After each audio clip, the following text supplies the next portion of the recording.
एक ॿी अहम ख़बर नाज़रन सां शेयर कंदा हलूं त ठिकराठे वेझो मुबारकपुर माइनर खे लॻल 2 घारा बंद न थी सघिया आहिनि। आबादगारनि पारां पाशी खाते ख़िलाफ़ एहतजाजी मुज़ाहिरो कयो वियो आहे। अहम ख़बर बाबति तव्हांखे अपडेट कयूं पिया। एहतजाज कंदड़नि जो चवणु आहे त घारा बंद न थियण सबबि नुक़सान थी रहियो आहे। इहा अहम ख़बर आहे नाज़रीन अवां सां शेयर कयूं पिया। तव्हांखे अपडेट कंदा हलूं त ठिकराठे वेझो मुबारकपुर माइनर खे लॻल 2 घारा बंद न थी सघिया आहिनि। आबादगारनि पारां पाशी खाते ख़िलाफ़ एहतजाजी मुज़ाहिरो कयो वियो आहे। अवांखे ॿुधायूं पिया एहतजाज कंदड़नि जो चवणु आहे त घारा बंद न थियण सबबि नुक़सान थी रहियो आहे। इहा आम ख़बर आहे ठिकराठे मां नाज़रीन अवां सां शेयर कयूं पिया। अवांखे अपडेट कंदा हलूं त ठिकराठे वेझो मुबारकपुर माइनर खे लॻल 2 घारा बंद न थी सघिया आहिनि। आबादगारनि पारां पाशी खाते ख़िलाफ़ एहतजाजी मुज़ाहिरो पिणु कयो वियो आहे, जॾहिं त एहतजाज कंदड़नि जो चवणु आहे त घारा बंद न थियण सबबि नुक़सान थी रहियो आहे।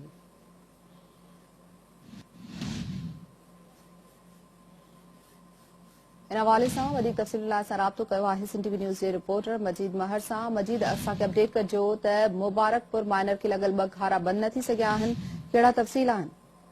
जी बिल्कुल, ठिकराटो लॻ मुबारकपुर माइनर आहे जंहिंखे RD 19 वटा 40 फुट ऐं RD 45 वटा जेको 20 फुट घारो लॻल हुयो, उहो हिन वक़्त ताईं बंदि न थी सघियो आहे।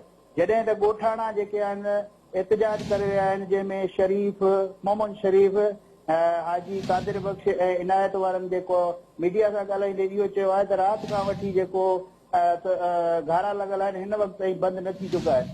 100 एकड़नि ते बीठल जेको वणनि जो फसल आहे उहो त पाणी हेठि अची वियो आहे ऐं हींअर जेको पाणी जो वक़्तु आहे उहो ॻोठनि ॾे ऐं ठिकराटो शहर ॾे वधणु लॻो आहे।